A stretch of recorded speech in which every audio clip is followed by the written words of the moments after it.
as simple as we can. Kaya tu kama ndugu. Tu kama ndugu. Lakini unajua pale pia tuna record sote. Tunaleta uso kidogo. Yeah.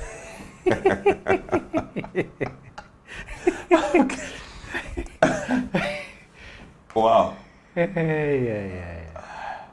Hey guys, what a journey to is starting. Has it even started? You're not live. We're not live. Excellent. We're not live. Poleni sana after Moses showed up with very expensive equipment. Very serious equipment. And 1 hour later.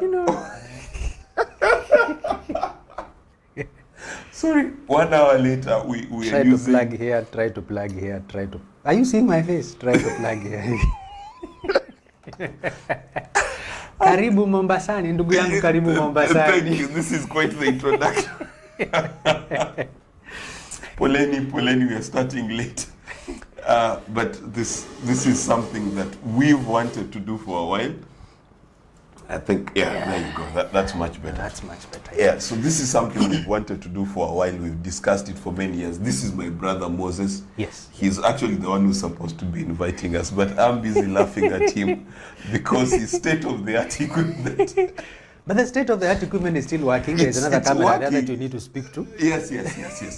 And yes, and our microphones are on. The microphones are on. Yeah. Welcome, Moses. This is your show. We are in your town. Yes. You know, like Jesus told John the Baptist, when you go into John the Baptist's territory, he's the one to baptize you. So baptize us. Karibuni sana, those of us who are joining us online. And my brother, it's been a while. We've said that we're going to do this thing. We're going to do it. We're going to do it. We're going to do it. Finally, you brought it yourself. Yes. He brought it himself to my town. He sneaked in to make it the matter as well as he sneaked in. As I usually do. To every town I go to, I sneak. He sneaked in, but I was excited, you know, when you send me a message and you say that you're in town. And I said, why not do a masterclass? Yes. You know, something in Mombasa. The other ones you do in Nairobi. Yes. We only see your face alone. At least now this one you can get to see my forehead. Well, yesterday they saw Hez. Hez did a brilliant job on the patterns of fatherhood and the headship of Christ. I think that was something even for me was quite interesting to see. And for me, I think the season really is the earth badly needs a new sound. It needs a new sound in the sense that I'm just buying data to make sure we're not disconnected. Oh yeah, that's fine. The earth desperately needs a new season. A new season, it needs new voices. It needs people who are saying the truth and saying it boldly and loudly. And that's really what the issue is. Because when I look at the quality of what the church is putting out there, and I know this will sound very bad, the church has decided to stay in diapers. We discuss the most basic things, and the problem of a church that only understands basic things is that then that church cannot deal with mature things. You know, when all you've learned is 1 + 1, when you need calculus, you're in trouble.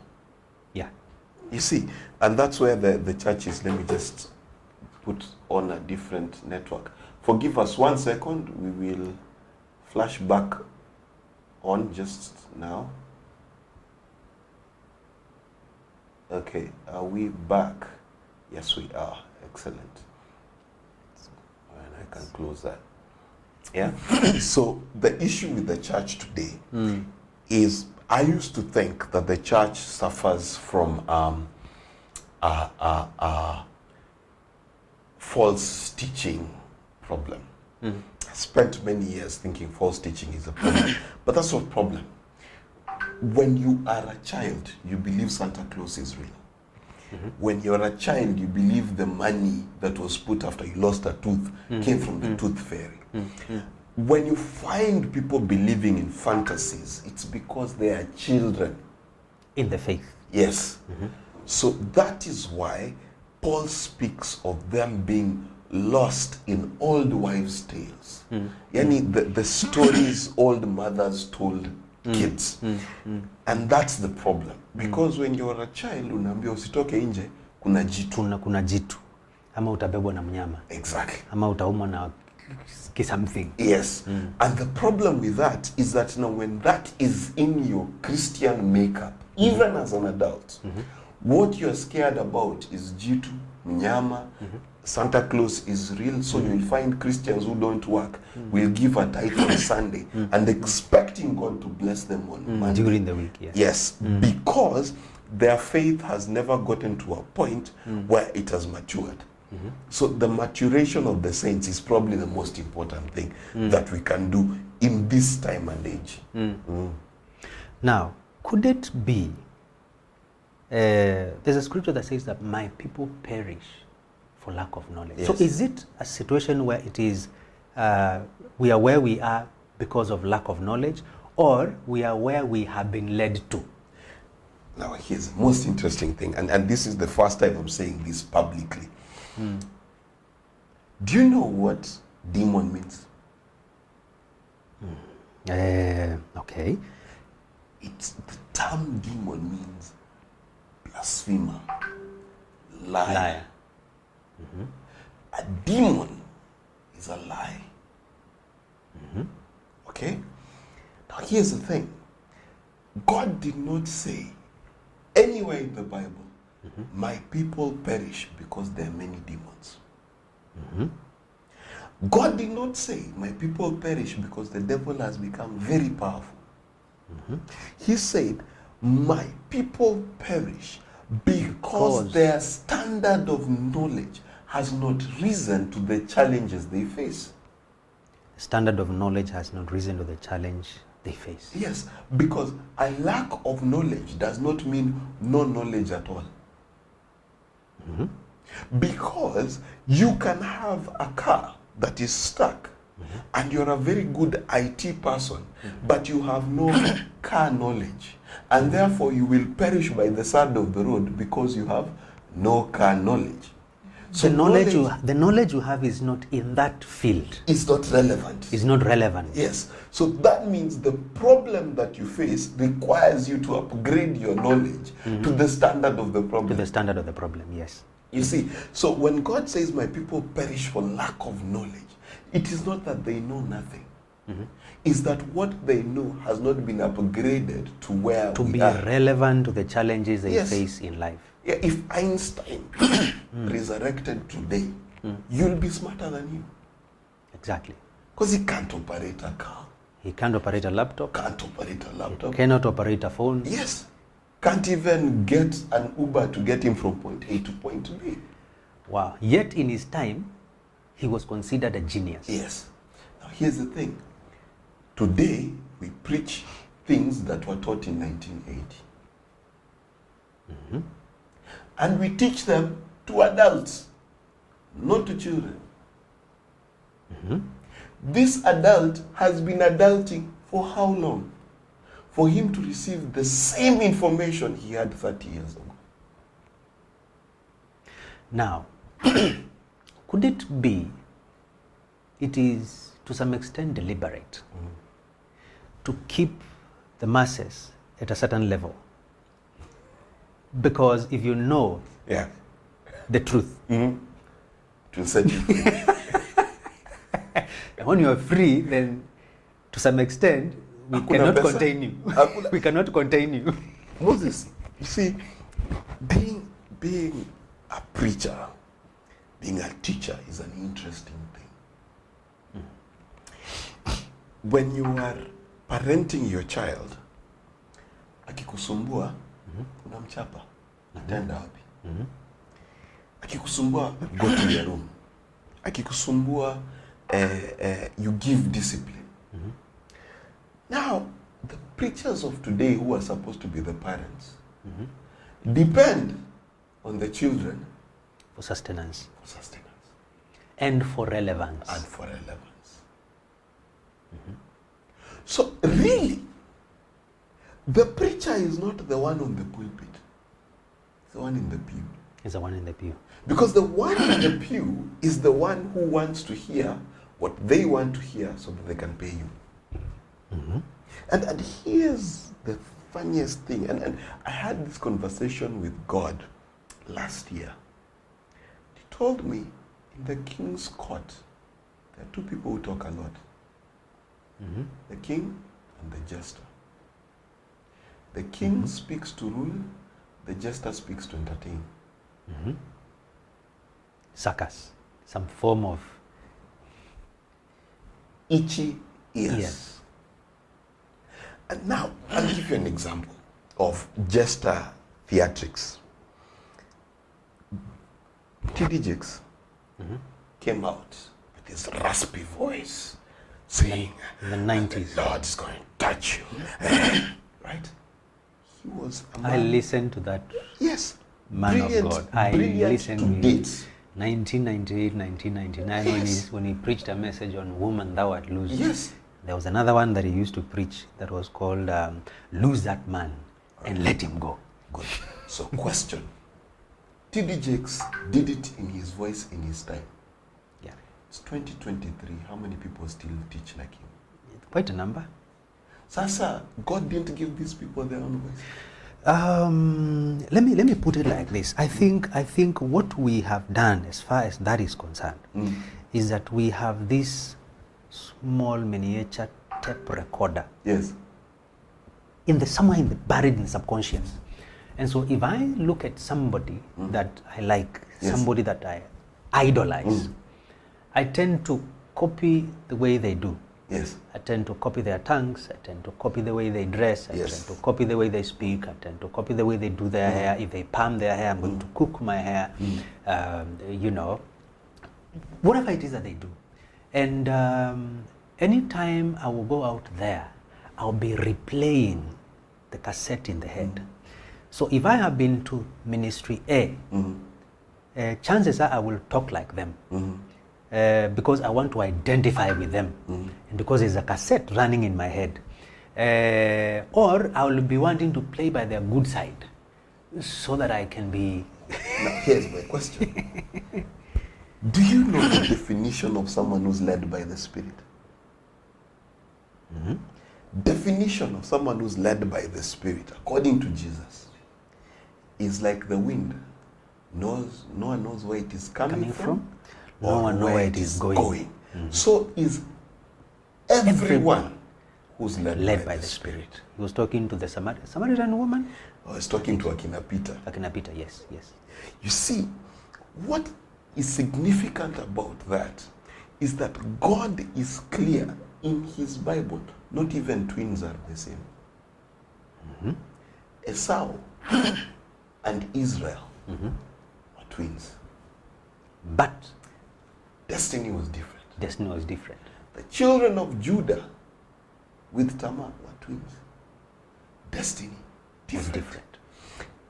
God does not do copycats.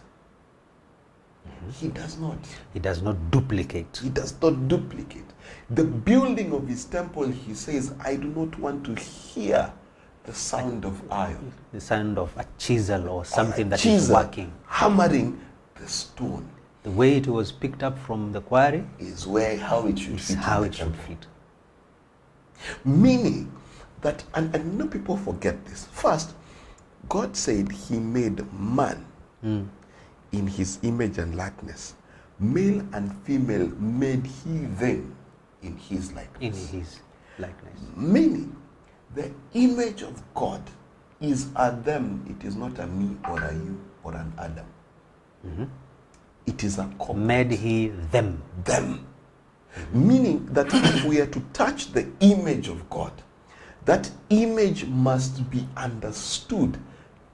1% Moses, 1% Mark, 2% another person, like that, until the whole church comes to form one image. You see? So now, when I act like you, I am distorting the image of God. The image of God. Because, let me tell you, when a finger begins to act like a knee, it is called cancer. Doesn't matter how effective the knee is, but who needs a knee here? Nobody needs an ear. Nobody needs an ear. The knee has its work. Its work. It is anointed for its assignment. Exactly. So where the church is that we need to work very hard to mature the church so that we are not swept by every wind of doctrine. There's a scripture that I've been reading, Ephesians chapter 4, and the verse that is mostly read is from verse 11. He says, let me change the version to a different one that is easier to read.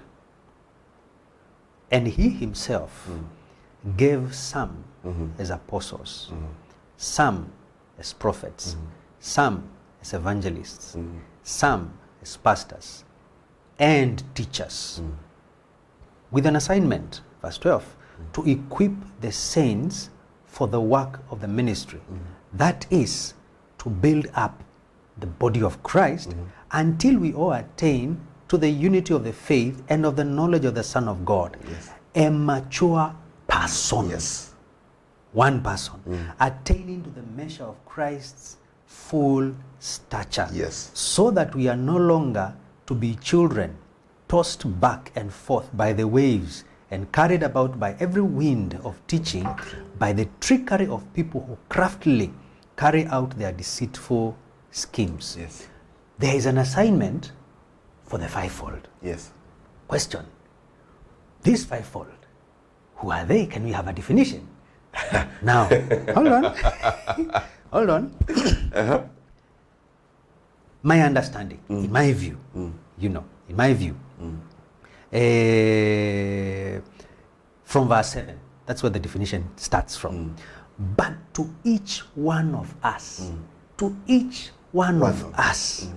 grace was given according to the measure of Christ's gift. So part A has a measure of Christ's gift. Grace is given to part A. Part B has a measure of Christ's gift. Grace is given. Every other part is given grace to function in its capacity. All right? Then he says, according to the measure of Christ's gift, verse 8 says, therefore it says, when he ascended on high, he captured captives and he gave gifts to men. Now what is the meaning of he ascended, except that he descended to the lower regions, namely the earth? He, the very one who descended, is the one who ascended above all heavens in order to fill all things. Then now we get to verse 11. In my view, to each one is given something. But then the categories are divided. Tukiteremka hapo chini, verse 11. In fact, I talked about this, and I'm amazed you'd bring it up. You know why I'm amazed? It says some prophets, some teachers, some apostles, some teachers, some pastors, right? Some. To prepare God's people for the work of the ministry. So who's in ministry? The pastor or the one under the pastor? If I be the hand, and I have put out my hand to hold, I am the one working. So the body is the one that is working. The different body parts. Thank you. So the ministry is not done by the fivefold. The ministry, this is where I was getting to. Now, if each one has been given, inside there, some have been given. All right? And because the measure of Christ in them is for 3 people, he's a pastor for 3 people. Hold on. Hold on. First, that scripture you've talked about, it says to prepare God's people for the work of the ministry. To build the body of Christ. That term build is edify. That term ministry is decorate. When you go further, it says, and each person should speak truth to his neighbor. So you are right. Because the kingdom is built by fathers and sons. Every person must be fathered, and every person must be a son. And every person must have sons. Go ye and make disciples. Yes. Each person has a ministry. Each person Each. has a measure of Christ Yes. and has grace given Yes. for the work of the ministry. Yes. The only difference that he says that the fivefold, now this is very critical. Remember, the spirit of prophecy is given to all. The office of the prophet is not given to all. Those two things are different. Everyone can prophesy. It does not make you a prophet. Every person can teach. It does not make them a teacher. However, you are a father. When you are a father, aren't you a teacher? You are a teacher. When you are a father, aren't you a pastor? You wear many hats because demand is going to be varied. Therefore, ministry inherently is buried in every human being. So I'm a minister. Yes. It says to equip God's people for the work of the ministry. Wow. And it says when those people are equipped for the work of the ministry, it is they who will mature the church. It is not the pastor, the evangelist, it is not the. Yes, it is not the fivefold. The ordained. Yes, it is the people, the saints, the what you would call the laity. When you have a church to help people understand, the day the service is not done by the pastor, it is done by the congregation, then the church has gotten it right. So ideally, and I use the word ideally, what we call church is congregation. Yes. Is people coming together, gifted in different ways to minister to one another. So the work of the ordained pastor, in my view, is more like a moderator. In fact, can I make it worse? Let's look at the first person who was apostle, prophet, pastor, evangelist, and teacher. All those person of Jesus Christ. The person of Jesus Christ. Okay? Jesus is an interesting person. Where did he invest his time? In the crowds or with the apostles? With the apostles. With the apostles. When Jesus was alive, how many times did he teach them to do what he could do? They observed as he did. In fact, all the time. All the time. Because remember, and I'll tell you why it is all the time.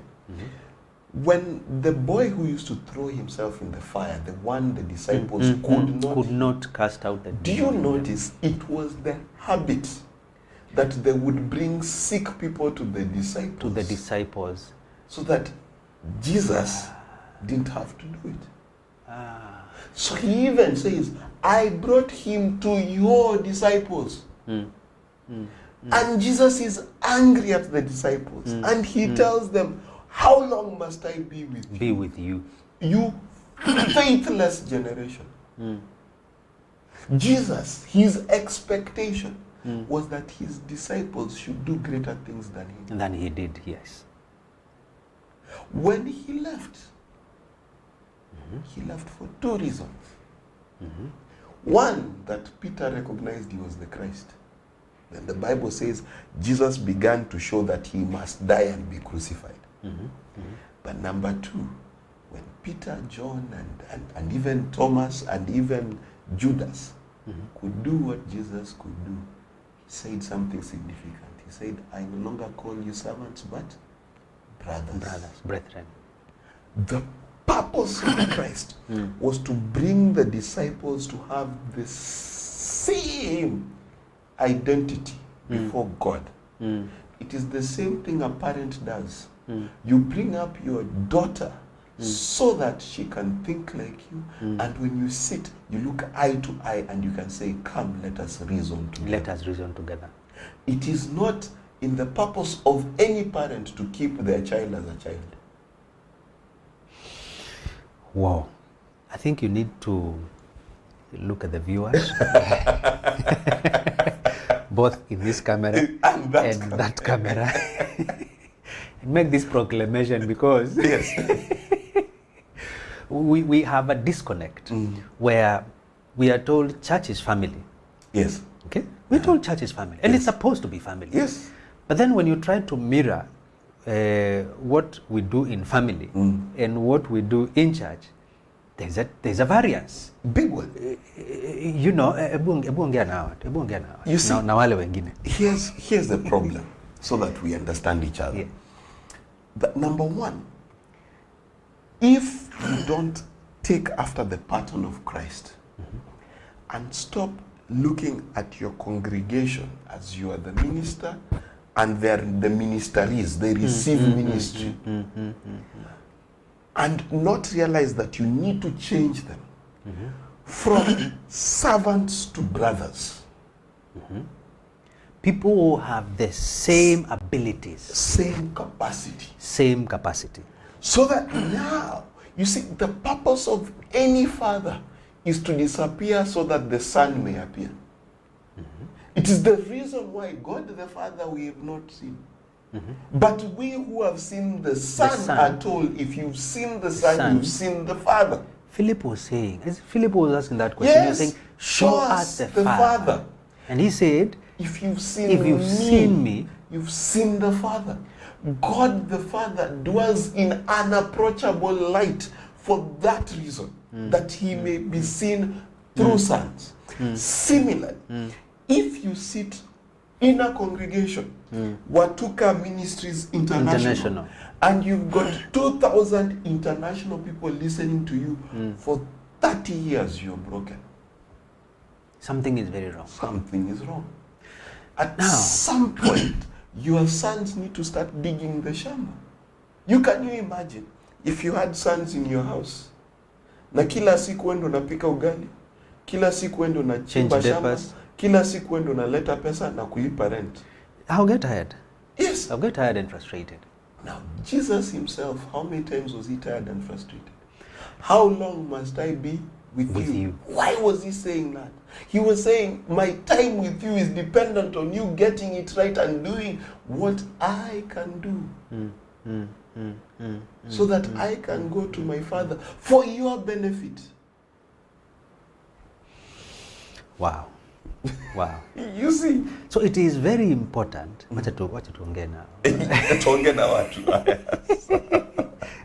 What my brother is talking about, it is very important to grow up. Yes. Very important to critical. Grow up. Yes. Whether you are being fed or you've decided to feed yourself, yes, it is very important for you to make a deliberate effort to grow up. Yes. Because the next generation depends on you. Exactly. Growing up. In the things of the flesh, yes, and in the things of the spirit. In fact, I don't know why people dualize those things. You cannot grow in the spirit and not grow in the flesh. So you grow in the spirit, yes, the flesh follows. Yes. Lakini ndugu ngoja kwanza. You know, there was a case, I think today, a pastor in Malindi who had told his members to fast until they died. And I'm sorry for laughing at people who died. It's so sad. I'm sorry. It's so sad. I think I saw something online that he was charged and he was, I think he was let go, on bail or something. Yeah. But what I'm trying to say is this. They were so much in the spirit that they forgot to eat when they needed to eat. But you see, that is the problem of not growing up in God. What does the Bible say about a fast? God is very clear about the fast that he has chosen. To feed the hungry. Is to feed the hungry. In other words, he's saying, if you avoid eating food, and the food is in your fridge, the only thing you've done is you've not fasted, you've postponed eating. You postpone eating. You get? God is like, if you're going to fast, take that food and give it out. There is a radical shift needed. And let me explain something. There are 3 points of control for a human being. Tell him what to eat, tell him what to wear, and control his sex life. 3 things. Tell him what to eat, tell him what to wear, control the other side. Yes. 3 things. You know, your boss who pays your salary cannot tell you what to eat. I decide that. He cannot tell you tomorrow come with a pink shirt. I decide that. He cannot tell you tomorrow marry so and so. That's my part to decide. But a preacher can. Wow. You see, people don't understand that when you are a child, in fact, Galatians says this, the law is for children. When I tell you, tembea hivi, don't pocket, don't, all of Tuck those in things. your shirt. Tuck in your, they are for children. Chana nywele. They are for children. When you mature, do you know what guides your behavior? Purpose. Your ministry determines how you'll behave. The assignment that you have. Yes, because which of us would cook using cow dung? But that's what Ezekiel was told to do.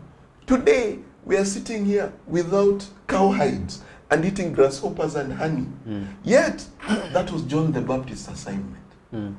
Jesus comes eating and drinking. That was his assignment. Each of us is disciplined according to assignment because now you're mature. You're not disciplined by law. So, what am I saying? When you know your assignment, you will know when to fast, because you know when fasting happens? When the bridegroom is not there. Jesus said, they will fast when the bridegroom is gone. When you have the bridegroom, why should you fast? So fasting cannot be communal, my brother. Now you're beginning to create trouble. As usual. And I don't want to be I don't want to be stoned after you take it. After I leave Mombasa, don't stone him. These words, these views are of Mark Buchachi, they are not his. Oh, stones. Bring them to weke kwa suitcase to peleke Nairobi. Now, let me get this straight. The person of Jesus Christ, yes, is the excellent, perfect example, yes, that we should look at if we are to do the New Testament ministry. yes. How is it that within 3 years he was able to teach them, Yes, and give them things? yes, To some extent, they were not even born again. I mean, the new covenant had not been ratified at that time. yes. But they went away and they came back, and they came back with a testimony. They said, even demons, Listen. you know, they were able to cast out devils even before they were saved. Yes, The because blood Jesus had not died. Jesus had not died, but they were able even to cast out demons before they were even born again. Yes. He had that ability to translate who he was into them within 3 years. Yes. Then at the time he was closing, he said, I cannot teach you everything because you are not able to bear. However, when I go, Yes. I will send the helper. Yes. So tarry in Jerusalem Yes. until you be endued with power. They went, sat in the upper room, 120 of them, and power came. And when power came, some chapters down the line, they were called Christians. Yes. Because hao watu wanafanana na yule mtu. Yes. Na hao watu wanafanya zile vitu yule mtu alikuwa anafanya. Now, how is it that he was doing it the way he did it? And we are struggling to do something to an extent where I can be sitting in church for 10 years and I still have to depend on the servant of God to lay hands on me and to cast out devils and to heal and to sort out my financial problems and to bind generational devils. And By the way, we So need to talk. Let's be clear. First, the man of God must deal with you. Then if you're married, your spouse. Then your children wakushinde umlete. Biashara yako ikushinde umlete. Na kazi boss alikuwa anasumbua. Yes. So all this time you've remained his baby. So that lack of growth is problem number one. Christians don't do that. But number two, Christians think the moment you can do one miracle, you're mature. So you run. And start something. Kwanza Christians and starting things. I don't understand. Kwanza mimi nataka kwanza ministry. Wacha kuongea hivyo bwana. Let me tell you, do you know Jesus never started a ministry? Yeah, every time there was a crowd, he sent them away. They wanted to make him a king, he disappeared. He sent them away. Because people do not understand one thing. Jesus built relationship. The reason why 3,000 were being saved and more were being added is from one Jesus. You didn't even get 12, you got 150. For you to have a 3,000 people church, you need 150 Peters. Think about that. Jesus was about relationships. That is why he will call them brothers. Relationship. Now, our time is going. Hiyo time itangoja. Tuko Mombasani na tunaenda polepole. Haraka ya Nairobi usiletee hapa. I have a TV show I need to prepare for. So first, maturity. Second, relationship. Because preachers are afraid. If today you start healing, and we are in Bichachi Facebook ministries, sasa hawa tu wanane wanatuangalia, utachukua wanne, mimi nibaki na wanne. Now I'm threatened. Number 3, the church has not agreed that it is the one to do ministry, not the pastor. We'll revisit that. Ministry is me. It should not be that I need to call my pastor. Because if my pastor is like Christ and he has taught me to be like Christ, it means I am like Christ. If today your 13-year-old daughter called you and told you, please daddy, tie my shoelaces, you look at her and think, what is wrong with you? When she turns 30 and she tells you, I don't know how to budget, I don't know whether to buy Skuma Wiki or to go for fashion show. Naambia chukua pesa ndo kule yote haribu yote vunja kila kitu. Because you're like, grow up. Right? Grow up, yeah. It is only in church that James Maina Nganga, who I like very much, has told people Sumbuka from 1990 to date. It has not hit anyone to go to their house and tell those demons to Sunguruka and leave. We do not want to mature the church. Because, and fourth reason, last reason, Christians don't realize miracles are for unbelievers. I think you need to I think I need to hide my face. No. Listen, signs are for them that do not know him. Yes.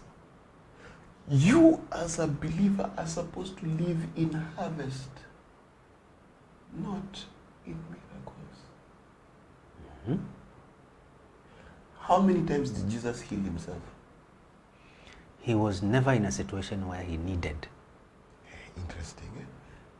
The disciples, how many miracles did he do for the disciples? Do you know? There are 3, 4. And 3 have to do with fishing. 1, I will make you fishers of men if you follow me. 2, go and fish, you will find a coin in the mouth, pay your tax. You pay your tax. And 3, they had left ministry and gone back to fishing when he resurrected. 3rd, he raised Peter's relative. Was it mother-in-law? Mother-in-law. No, she was sick, he healed her. 4. Only. Miaka tatu. And the 3 were about fishing. What was he telling them? Go work, I'll give you the harvest. The disciples were not disciples for miracles. Every person Jesus healed, he said, don't follow me. Actually, wengine alikuwa anawaambia, go show yourself to the priest. Yes. Take your mat and go. Yeah. Not come and follow me. What? You see, miracles, there's a reason. By the way, I've never told you, you're my friend, so I'll tell you. But they're also listening, they're 9 now. Yeah, but I'll tell you, the things I don't say until I feel the ears are ready to hear. So you say, speak things among a mature people. Do you know that God, in his wisdom,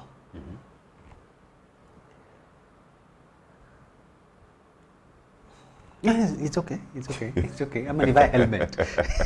Sina ile fire extinguisher ya JK. Do you know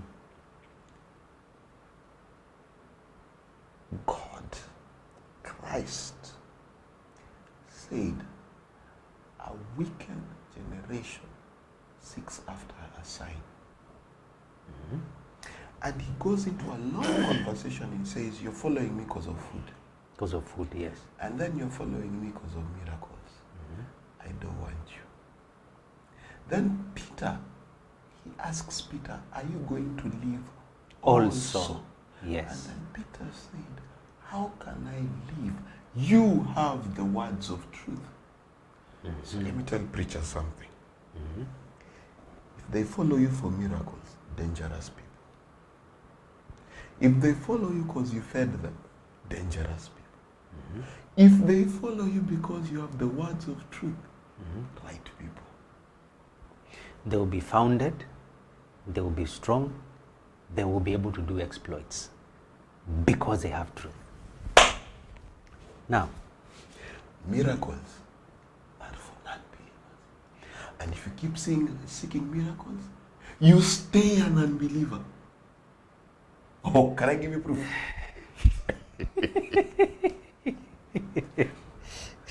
I'm tired. My head is tired.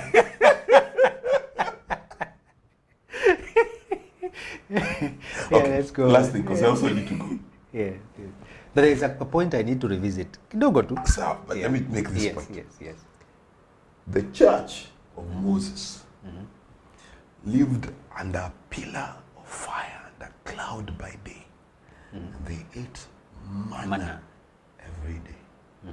And God killed them for their unbelief. 40 years under miracles, they were still unbelievers. Check your definition of unbelief. Okay. Miracles don't make a believer. Now, let me ask this, as we wind up, since you have another program to handle. Could it be that in these churches, Yes. there are people who have abilities, okay? But they have made a decision not to ruffle the feathers. Yes. Because they are afraid of persecution. Now, how does one handle persecution at a place where ideally is supposed to be a place of refuge? Yes. But Joshua was told to build cities of refuge where if any man killed a man, yes.